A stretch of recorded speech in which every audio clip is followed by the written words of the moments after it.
हड्डियों से आती है कट-कट की आवाज तो तुरंत खाना शुरू कर दी ये 3 चीजें।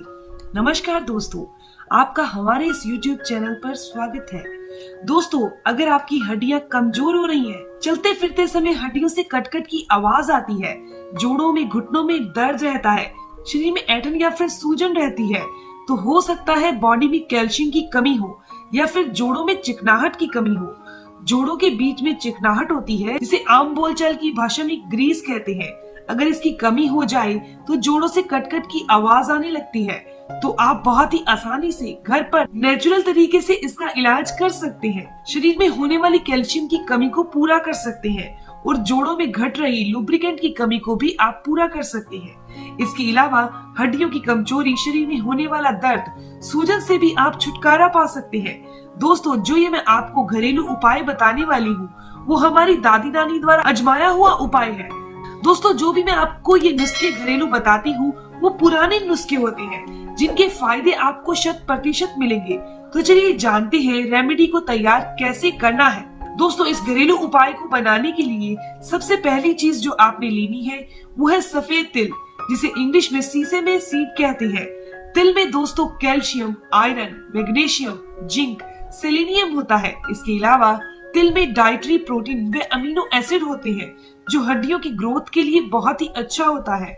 अगर बढ़ते हुए बच्चों को तिल का सेवन करवाया जाए तो उनकी हड्डियों से संबंधित कभी भी और किसी भी प्रकार की कोई भी रोग नहीं होगा। इसके अलावा जिनकी हड्डियां कमजोर रहती है, जोड़ों में घुटनों में दर्द रहता है, उनको तो इसका सेवन जरूर करना ही चाहिए।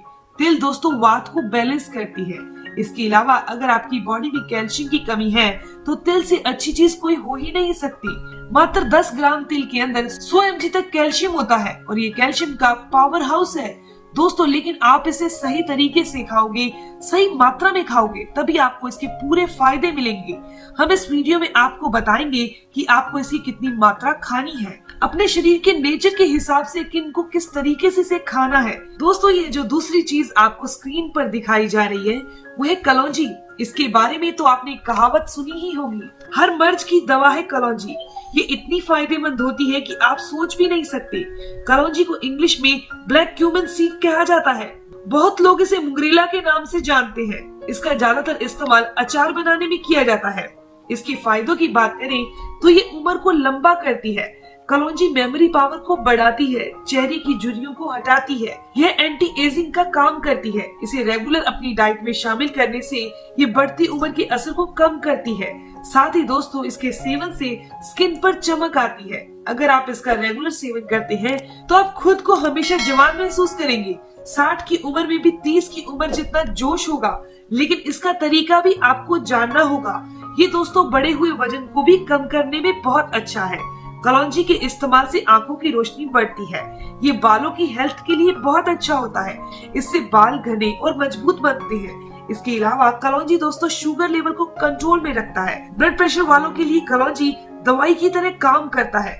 जिनकी नसों में ब्लॉकेज की समस्या हो गई है, ब्लड सर्कुलेशन प्रॉपर नहीं हो रहा, वे लोग भी जरूर कलौंजी का इस्तेमाल करें और इसका इस्तेमाल करना बहुत आसान है। तीसरी और आखिरी चीज जो आपने लेनी है वो है अलसी के बीज, यानी कि फ्लैक्सीड। इसमें भरपूर मात्रा में omega 3 fatty acid, protein, fibre, vitamin और मिनरल पाए जाते हैं।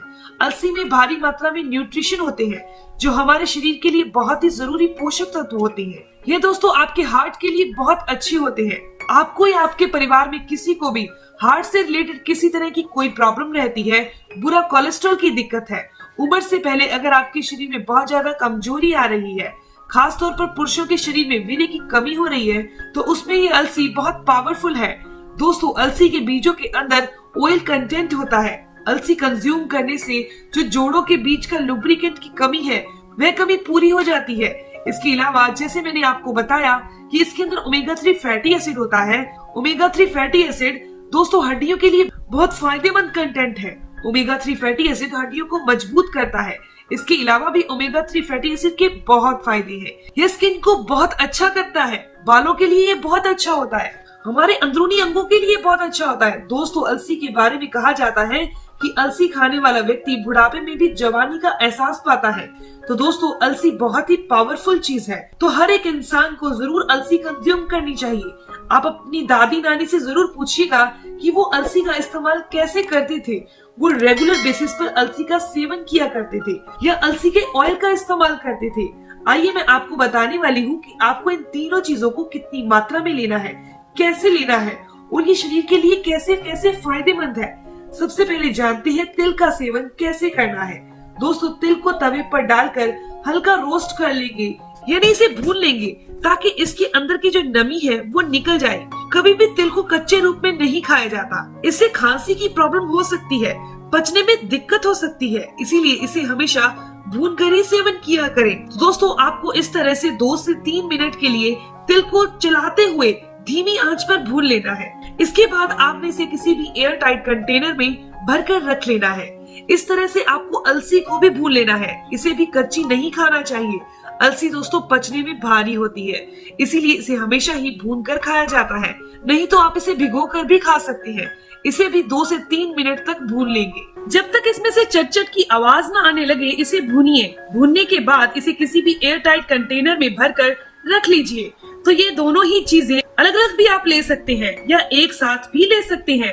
इन्हें पानी के साथ किने लेना है, दूध के साथ किने लेना है, शहद के साथ किने लेना है या गुड़ के साथ किने लेना है, आइए जानते हैं। दोस्तों, आप अपनी बॉडी के नेचर के हिसाब से इन्हें खाइएगा तो आपको इसके पूरे फायदे मिलेंगे। एक बात समझिए, ये दोनों ताकतवर बीजों की तासीर गर्म होती है। अगर आपके शरीर की प्रकृति पित्त वाली है तो आप इसे ऐसे ही नहीं खा सकते, आपको इसकी तासीर नॉर्मल करनी होगी या फिर किसी ऐसी चीज के साथ खाना होगा जो पित्त को बैलेंस करता हो, जिससे आपके शरीर में पित्त गर्मी ना बढ़े। तो आप इस बारिश के मौसम में इसे बटर मिल्क यानी कि लस्सी के साथ ले सकते हैं। 1 टीस्पून भुना हुआ तिल लीजिए और 1 टीस्पून भुना हुआ अलसी लीजिए। इसे किसी भी तरह से कूट लीजिए। कूटने के बाद ये कुछ इस तरह से दिखेगी। मैंने यहाँ 1 गिलास लस्सी ली है और इस लस्सी में ये कुटी हुई दोनों चीजों को मिक्स कर लेना है। आप चाहे तो दोस्तों आप इसे नमकीन या मीठा बना सकते हैं। इसमें स्वाद अनुसार धागे वाली मिश्री मिक्स करें। दोस्तों, मिश्री पित्त को बैलेंस करती है। आप चाहे तो केवल मिश्री के साथ भी चबा चबा कर खा सकते हैं। अगर आप ठंड के मौसम में पित्त प्रकृति वाले खाना चाहें तो मिश्री के साथ खा लीजिए या फिर इसे लस्सी के अंदर घोलकर नाश्ते के साथ या दोपहर के खाने के साथ ले सकते हो। चलिए, जिनका वात बढ़ा हुआ है, वात इम्बैलेंस है, तो वो लोग कैसे ले सकते हैं जानते हैं। अगर दोस्तों आपके जोड़ों में दर्द है, घुटनों में दर्द है, शरीर में कैल्शियम की कमी हो गई है, वात बढ़ा हुआ है, तो आप इसे दूध के साथ ले सकते हैं। नहीं तो आप इसे ऐसे भी चबा चबा कर खा सकते हैं। 1-1 चम्मच तिल व अलसी का लीजिए, थोड़े से गुड़ के साथ इसे चबा चबा कर खा लीजिए और ऊपर से 1 गिलास गुनगुना दूध पी लीजिए। इस तरह से आप रात को सोने के आधा घंटा पहले लीजिए। इस तरह से अगर आप दूध नहीं पीना चाहे तो ऊपर से 1 कप गुनगुना पानी भी पी सकते हैं।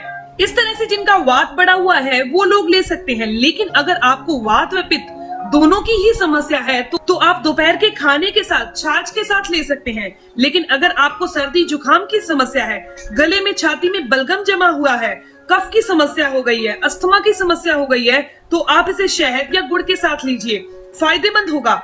आप 1 चम्मच शहद के साथ इसे मिक्स करें और खा लें। इसे खाने के 30 मिनट तक आपको कुछ भी नहीं खाना है, इस बात का ध्यान रखिएगा। इसे बच्चों को भी दे सकते हैं, बस क्वांटिटी का आपको ध्यान रखना होगा। आइए अब जानते हैं कलौंजी के इस्तेमाल के बारे में।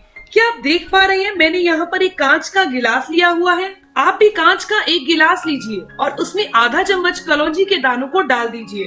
दोस्तों, इससे ज्यादा इसका इस्तेमाल नहीं करना है क्योंकि कलौंजी की तासीर बहुत ही गर्म होती है। इससे ज्यादा इस्तेमाल आपको नुकसान दे सकता है। लगभग 3 ग्राम के करीब कलौंजी के दाने आपको रात को पानी में भिगो कर रख देने हैं और सुबह इसका इस्तेमाल करना है। दोस्तों, कलौंजी के दानों को भिगोने के बाद हमें इसके पानी का भी इस्तेमाल करना है क्योंकि कलौंजी के सारे औषधीय गुण इस पानी के अंदर आ जाते हैं। फिर भी इसकी तासीर गर्म ही है, तो हमें ऐसी चीजों के साथ कलौंजी का इस्तेमाल करना होगा जो पित्त को कंट्रोल करते हैं। जैसे कि आपको मैंने कल की वीडियो में बताया था कि पित्त को कंट्रोल करने वाली चीजें होती हैं सौंफ, मुलट्ठी, नारियल, खीरा, अंकुरित अनाज, मूंग दाल, बटर मिल्क यानी कि लस्सी वगैरह। तो यहाँ पर हम सौंफ का इस्तेमाल करेंगे। आप पानी के साथ 1 चम्मच सौंफ ऐड कर दीजिए ताकि इसकी तासीर नॉर्मल रहे और आपके शरीर में गर्मी ना बढ़े। और आपको फायदा भी दोगुना मिलेगा। यहाँ पर सौंफ का इस्तेमाल इसीलिए किया जा रहा है क्योंकि दोस्तों सौंफ हमारे पेट के लिए बहुत अच्छा होता है। पेट के रोगों के लिए ये एक रामबाण दवाई की तरह काम करता है। ये पेट को ठंडक भी देगा और आपके पित्त को भी बढ़ने नहीं देगा। 1 चम्मच सौंफ डालने के बाद इसे गर्म कर लीजिए। कम से कम 4 से 5 मिनट धीमी आंच पर इसे गर्म कर लीजिए। इस तरह से आपको धीमी आंच पर इसे गर्म कर लेना है। यहाँ पर इसे 3 से 4 मिनट हो चुके हैं उबलते हुए। देखिए इसका पानी कुछ इस तरह का दिखने लगा है। इसका कलर भी चेंज हो चुका है और इस पानी की मात्रा भी कम हो चुकी है। हम गैस को बंद कर देंगे और इसे किसी भी कप में छान लेंगे। दोस्तों इस चाय को आपको सुबह सुबह खाली पेट पीना है। इस चाय को पित्त प्रकृति वाले भी ले सकते हैं और वात प्रकृति वाले भी ले सकते हैं और कफ प्रकृति वाले भी ले सकते हैं। लेकिन अगर आपको खांसी की समस्या है, सूखी खांसी है या छाती में बलगम जमा हुआ है, सर्दी जुकाम हो गया है, तो आप इसमें 1 चम्मच हनी ऐड कर सकते हैं। और शहद यानी हनी आपको तब ऐड करना है जब ये गुनगुना हो जाए। शहद मिक्स करने के बाद आप इसे सिप सिप करके पी लीजिए। और इस चाय को पीने के आधे घंटे तक आपको कुछ भी खाना पीना नहीं है। इस बात का आपको विशेष ध्यान रखना है। अगर आपका वजन बहुत ज्यादा बढ़ा हुआ है, मोटापा है, तो आप इस तरह से चाय बनाकर पीजिए। आपका मेटाबॉलिज्म बूस्ट हो जाएगा और एक्स्ट्रा फैट जो है वो भी रिड्यूस हो जाएगी। दोस्तों कलौंजी की चाय का इस्तेमाल वात, पित्त और कफ तीनों ही प्रकृति के लोग कर सकते हैं। इसे पीने से किसी भी तरह का कोई नुकसान नहीं होगा।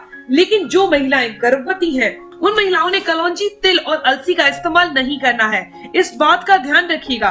तो दोस्तों ये तीनों चीजें उन लोगों के लिए बहुत जरूरी है फॉलो करना जिनके जोड़ों से कटकट की आवाज आती है, हड्डियां कमजोर हो गई है, जोड़ों में, घुटनों में दर्द रहता है, कमर में दर्द रहता है, सीढ़ियां चढ़ते समय या चलते समय टांगों में लचक पड़ती है या जिनके जोड़ों में सूजन आ चुकी है, उन लोगों को जरूर अपनी डाइट में इन्हें शामिल करना है। तो दोस्तों ये जानकारी, ये इन्फॉर्मेशन यहीं तक थी। अगर आपको ये जानकारी अच्छी लगी, आपके काम की है, तो इस वीडियो को जरूर लाइक कीजिएगा, अपने दोस्तों के साथ जरूर शेयर कीजिएगा और अगर आपके कोई भी सवाल है तो जरूर पूछिए। आपके हर एक सवाल का जवाब जरूर दिया जाएगा। मिलते हैं दोस्तों नेक्स्ट वीडियो में। तब तक के लिए stay healthy, always be happy. Thank you for watching my video. Okay bye.